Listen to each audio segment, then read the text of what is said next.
Today I want to show you around the tiny panhandle town of Caryville, formerly the home of the annual Worm Fiddling Festival. And yes, worm fiddling is a thing, look it up. This old community was the first in Washington County to get electricity, and that's a big deal considering that at the time, Washington County also included all of what would become Bay County, the home of Panama City Beach. The town sits on the Choctawhatchee River, which once saw steamboats traveling up and down carrying loads of lumber from the large-scale timber operations that used to be here. In fact, the town once boasted one of the largest sawmills in the southeast. You can actually see the foundation of one of the buildings here on Google Maps. With the railroad crossing the river here, it was the natural location to start up a town.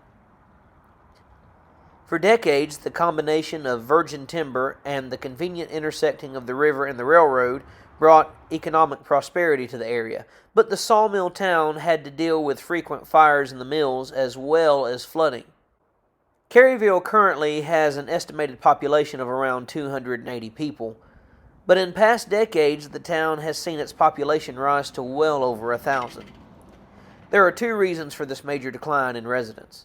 Number one, the once numerous lumber mills all closed down because, number two, Caryville has been devastated by a number of floods. Since record-keeping began, there have been 9 devastating floods in the community.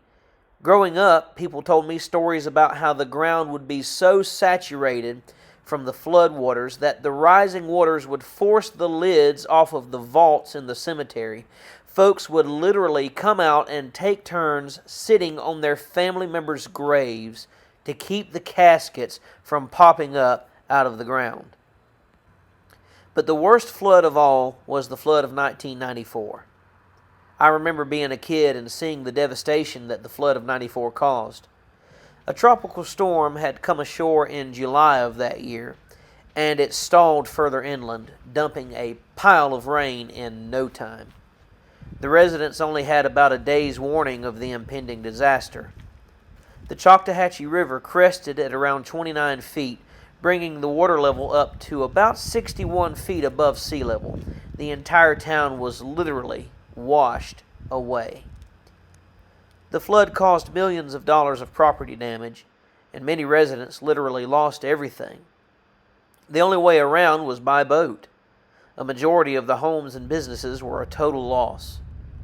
To deal with the disaster, FEMA came in and bought out most of the residents, forcing them to relocate to other nearby communities and causing the population of Caryville to drop dramatically. Today, though there are still folks living here, there are many deserted streets on which one can only imagine what this once bustling community must have looked like in its heyday.